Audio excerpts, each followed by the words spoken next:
Hey, hello, and welcome back to another Runescape 3 Ironman progress video. So it has been a little bit of time since I have played because the Trailblazer League actually came out in old school Runescape, and so I spent about 2 weeks playing that. I did make some videos on it on my channel if you want to check those out, but since the hype has died down for the Trailblazer League, I've decided that I want to come back and keep hounding away at my RuneScape 3 account. So I've been waiting, I've been super excited to play, and so I actually have been playing just only logging in to do my challenges and the Hero Pass. Now the Hero Pass has ended, it's gone, it is not coming back from what I understand, but it did come with a bunch of cosmetics and animations. And so I managed to get to, I think, about level 80 in the Heroes Pass, I think is what I got to.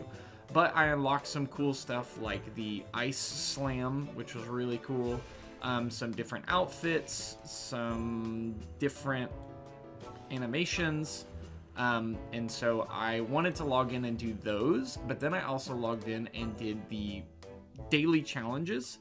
And so I tried to log in every day and work on these challenges, and whenever you finish them, they give you bonus XP and whatever they want you to do. So some days it was like, hey, just burn like 10 logs, or hey, make some summoning pouches, or just very simple stuff. I mean, it would only take me about 30 minutes. So if you see any difference in levels between then and now, and you're like, hey, Yaba, what happened? Well, it's just from the daily things. I didn't do anything special. But you can also see it's a Christmas event. So all of the things beforehand, the Heroes Pass, the Halloween stuff, all of that is over. And we have the Christmas event, and there was also a Vorkath event. Now, I watched some of it, but I did not participate because it required you to have a much higher level in Necromancy, and I just didn't want to put in the time because I wanted to play Trailblazer League. But I did manage to get some of the shards, but I didn't really get anything else. Now, from completing the daily quests, or the daily challenges, and getting the weekly rewards, I did manage to get a bunch of reset tokens, some things that I am not super familiar with, you know, dungeoneering things, some clue scrolls, but then I also managed to get this, and this is called a Death Touched Dart, and it allows you to throw it at anything, and it's an instant kill. Always. So like I could go to like one of the highest level bosses in the game right now, go to it, throw this thing at it, kill it, get the loot, and get credit for a kill. It's pretty cool, but from what I understand, from what I've seen from other RuneScape 3 YouTubers, is that you kind of want to stack a couple of these up. So we're not going to use it just yet, but we do have this in our back pocket. Now, what we're going to work on is working on those quests. At the end of the last episode, I mentioned that I wanted to get to level 50 rune crafting to unlock Viswax. Managed to do that. I have not started getting any Viswax yet. I still need to look into that. But then we're also going to do something that I've been putting off for a long time, and that is the player-owned farm. And it's like an animal farm, but a few other things. And I know it's super important, and it's like crazy good farming XP, so we're going to work on that. And we're going to work on those quests that I keep mentioning. We're just going to go down the list. Let me show locked. And there you go. So these are all of the quests that we can do right now. And we're going to start working on those. But before I show you any of that, here are some clips from during my quote break, or whichever you want to call it. So here's some context clips. And then we're going to jump right into working on the player-owned farm.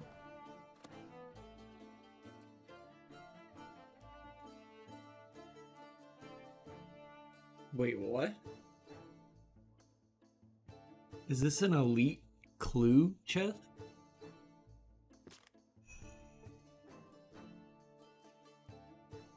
Oh, wow. Cool. I ended up changing my hair to match my Trailblazer League character that I randomed into because I liked it so much. I also got started on the Christmas quest, which has you just go around and decorate the different cities for Christmas because they forgot to decorate. And then once you finish, you get to go to the holiday town, or Christmas city, whatever it is, and make ornaments, catch frozen fish, make snowballs, just some little mini game things. I also unlocked the Premier Pass, or the Premier Club, which allowed me to collect the rest of the Hero Pass stuff, and came with a few extra goodies for basically for buying a year of membership. One of them being the green skin, which I had way back in the day on my original account, so I was happy to get that back. Okay, so I know it's right here, but I think you start it by talking to her, so let's figure out... Hello, random person wandering onto my farm. Okay, alright, let's go ahead and learn how to do this. See, I knew banking all of those vegetables that I was stealing from Lumbridge were gonna come in handy, because now I can give them to these chickens. And we can start our player-owned farm.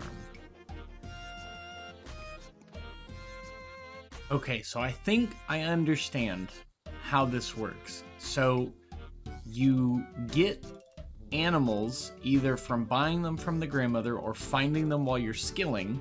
You put them in the paddocks, then once they're in there, you feed them to raise them, but you're trying to get them to a critical age to get the most amount of money. You can also put them in the paddock in the back to get more babies. And then there are sellers that will ask for specific types of animals, and then they'll give you beans, and the beans are like the currency. And then you just kind of use that to like snowball into like a giant farm for like a ton of XP. I think that's how it works. Correct me if I'm wrong, but it sounds easy, but it's like a time sink, I believe. So great, I'm glad I started it. Now let's do the thing that everybody is ranting and raving about that I've seen, is these beehives that give like unreal crazy amounts of XP. So we're gonna try and do that. And then I know I need woad leaves, but you can buy them in Falador. So let's go get some of that and get some boosted farming XP. So looking at how you make the beehives, you need different types of flowers, and I believe that from what I've seen, the woad leaves are the easiest to get because you don't have to grow them, because you can just buy them from this guy. This is Wyson the Master Gardener, or Wyson the Gardener, whatever. I got a little bit lost because in old school he's actually over here in this building, but I think they moved him over here because of the giant mole. We'll get into that eventually. So buying leaves, I can buy them for 25 coins each. So let's say I want like 200 maybe? Oh yeah, that's not bad. So now let's go back to the farm and see what happens. I did not realize this was 1-to-1, so I guess we have 200 beehives worth, but apparently it's like good XP. Oh no, wait, you put in multiple. Okay, great. Okay, so we have less. Maybe you put in 10? 20? Uh-oh. Well, it's a learning experience. Something else that happened during Halloween was that I actually came to the city of a lot, and turns out that I actually forgot how to train Necromancy. And so what I'm going to do is I'm going to try and do some of the rituals and figure out how to do that again. Also, I'm changing the skybox because I can't see. But I'm going to try and do some of the rituals and get my Necromancy up, because I've realized that a bunch of the quests in Fort Forinthy require higher level Necromancy. I figured that out through the Vorkath quest line. But also I just kind of want to see how the skill works now that the skill is slowly getting nerfed, but then everything's also getting buffed. So everything overall is just going to be a lot more awesome. And then we're going to keep working on the quests. One of the quests in particular was that the game really wanted me to do this quest called the Dead and Buried. So much so that it had it in the Vorkath quest line, it had it in the Hero Pass quest line, and it showed up somewhere else. And I've already lost it. Okay, there we go. I was having a moment and I realized that show locked. I was looking at the wrong thing. Anyways, this quest in particular, it doesn't really require a whole lot of stuff, and it gives some upgrades to the Fort Forinthy, but it requires another quest, which requires another quest, which I've already started, which is the Murder on the Border, and that's the one that you do to unlock the fort. So I figured, oh, maybe I could work towards that. So that might be one of the goals, is just finding quest chains that are pretty easy, and then just doing all of those. But first, I want to do some Necromancy, because I ran out of ectoplasm. So let's figure out how to get that again. Let's do some of these rituals and level up Necromancy, and then see what other trouble we can get into. Hey, remember that broken memento that I got a couple episodes ago? Turns out you use it here in the rituals. So I used it, and I did a medium task for the city. And from what I understand, the achievement diary for the city of gives you a book, and it's super good. So maybe I'll look more into that as I wave my arms wildly to do my necromantic, however you would say it, my rituals. I just did a bunch of rituals because I was trying to get the command skeletal warrior. But then it looks like you can make your own armor and upgrade the rituals, which I expected. But I guess to get this Death Guard and Skull Lantern, you have to make it. And it says now I have all the levels to this quest, so let's just go do this quest. Why not? Because it said the blacksmith has arrived at the smithy. So I will start there. That sounds great. So in an effort to show you guys all of the quests that I do, I try to record all of them and basically show you the highlights. This quest was very easy and very short. You just learn how to make the armor, which involves you just haunting the tools, then learning how to do it, and that's it. That's the whole quest. I also went to Mauritania, which is the land of the vampires, and got in, set up its waypoint, got a new Slayer task, and did the statue that's in that area. Now, in old school, this requires you to do a quest, but in RuneScape 3, you could just kind of walk in, which is great for pures, I guess, or skillers, but interesting change. The next quest that I worked on is called the Death of Chivalry, and this quest had so many really cool cutscenes that I want to leave in and show you guys. I couldn't even believe that I was still playing the same game. So the first thing is that Saradomin, like the main god, just comes out of wherever and is like, hey, I got a quest for you. Which is crazy, because in old school, that doesn't happen. You never meet any of the gods. But in RuneScape 3, you do, and they have like a more of a hands-on approach. So he tells you that he has a mission for you. He has you infiltrate the Black Knight's fortress.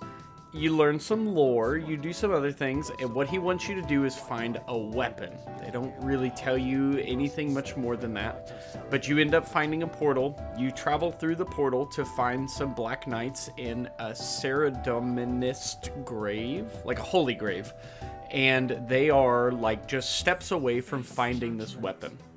So you fight the guardian of the weapon, and it's this cool like centaur lady, and she gives you some more lore, and she tells you that the weapon can only be taken by somebody who's like worthy.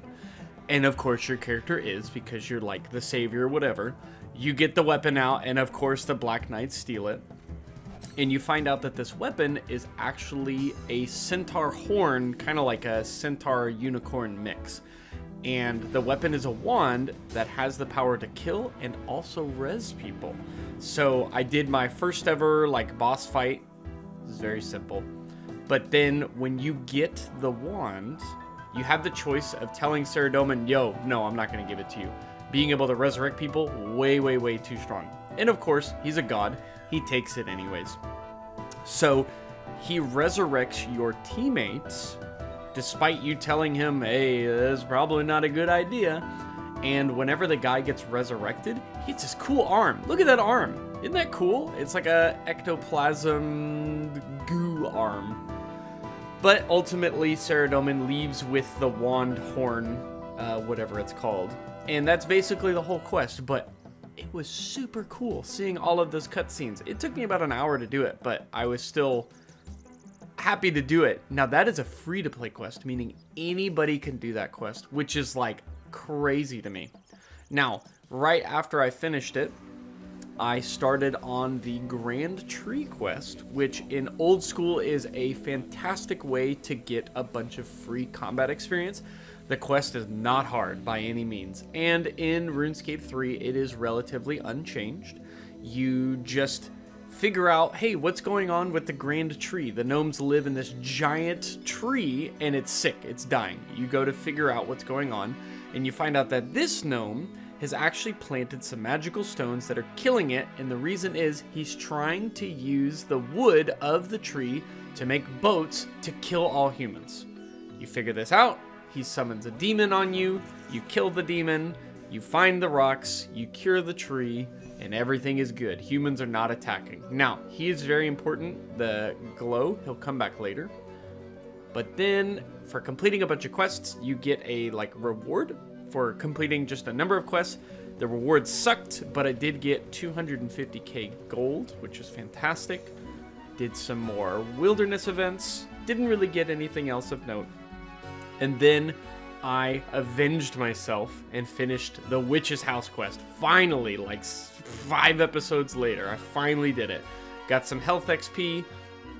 Then I started on other quests that I could get my hands on, namely Vampire Slayer. This is another free-to-play quest that gives a ton of combat XP, and again, this has been changed slightly. I mean, look at this cutscene. Look how cool this is.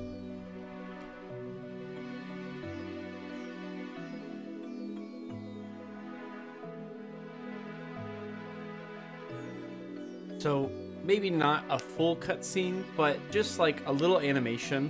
Now, unfortunately, I was really high level, so I killed him in like 3 hits. But it was still really cool to see something that way back in the day was just, you know, you swinging back and forth. I mean, way back in the day, there was no animations. Talk about like RuneScape Classic. So now to see it come such a long way is awesome. Now, once you finish, you get combat XP lamps, which you get to choose, and I chose strength to try and balance out all of my melee stats and to bring them up to avoid that accuracy problem and the strength problem. Just trying to balance them all out. Now, the next quest is called Bringing Home the Bacon, which is very, it's kind of like a funny quest, I guess. Now, in RuneScape, pigs are notoriously useless. They don't really do anything, and so that quest tried to address this by introducing bacon, which is a new, like, food type. And, of course, the people in the game have never heard of bacon, so they become mindless zombies. They want to eat bacon so bad. So you go to this guy's underground bacon production thing, poison the bacon to try and get these people to go away, which it doesn't do anything. But then you eventually get them to go away. I think he kills them and buries them somewhere. Serial killer. But then you get this pig with a cool little backpack. And he becomes a pet that you can actually have follow you around. You show him around. Everybody gets really happy about it. And you finish, you get new summoning pouches. I also learned how to make cheesecake with Chef's Assistant. And I wanted to make split bark armor to continue working on my magic grind, but it turns out to make it, you need 40 crafting. But the thing is that somebody else makes it for you. So why do you need 40 crafting? I don't know. Okay, and with that, I think I'm going to call it an episode. So I know it has been a really long time, almost too long, since I've uploaded my latest RuneScape 3 video. I did take a bit of a kind of break in playing the Trailblazer League. Also, a bunch of other games released seasonal, limited time things that I really wanted to play. Looking at you, World of Warcraft. Now that most of those things are done and I'm finished, I am back on RuneScape 3. So you should expect videos to come out soon. faster than they have been. It is also Christmas break. Merry Christmas to those who celebrate. And I should have another episode out in a couple of days, hopefully, crossing my fingers. Now, looking ahead at what I would like to do, there is a quest that I really need to do. It is called Jack of Spades, I believe. The reason is something that I've noticed is that fishing and getting food on an Ironman, a lot of the food that I can get kind of sucks. Like, it's not good. It doesn't heal for anything because a lot of the health items that you get is proportional to your max HP. I can't just go get sharks, because if I go get sharks and eat them, they'll actually heal less because my HP pool is lower, which is kind of stupid, but it is what it is. But apparently there is a fish that I can get that's called a desert skate, and it comes out of Menifos. Now, Menifos is one of the desert islands, or not desert islands, but desert cities that you can get to that apparently has a ton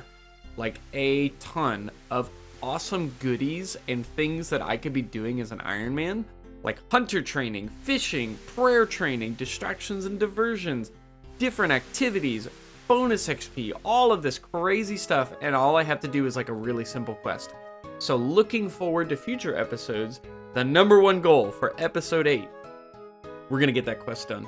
We're gonna get everything done. We're gonna grind up. We're gonna get some more XP, we're going to get a ton of food, we're going to do some more grinding, and of course we're going to get our levels up. So as of right now, our total level is 1,185. It's crazy. Now, a lot of those levels are coming from daily quests, which I still kind of feel like are a bit overpowered. You know, making 6 pouches and getting 2 summoning levels, I don't know if I'm a huge fan of it, but I'll take the free XP, you know, I'll take it. So, again, I'm sorry that the episodes have been a little bit late, you know, family stuff, playing other games, whichever, right? But that's a-okay. Episodes should be coming out quicker, more often, tons of new content, and we're gonna get into bossing soon. That's something that I'm actually really looking forward to. Because of the Trailblazer League, I got to boss a little bit on old school, and that kind of like activated the feeling of like, oh, I wonder what this boss feels like in Runescape 3. So it's gonna be awesome. I hope to see you in the next episode. If you liked it, please like, comment, subscribe, all the YouTube stuff. Just let me know what you think about the episode, if you think I should change anything, if you think this is great, if you want to see something else, if I did something and I didn't explain it. Let me know. I want to know, because I want to show you the best things that I can show you, and I want to have fun with it. So whatever you can think of, you let me know. And like I said, like, subscribe, whatever. Do nothing, do none of that. Doesn't matter. Do what you want to do. But love you, appreciate you. Hope you have a wonderful day, and I'll see you in the next episode. Happy holidays.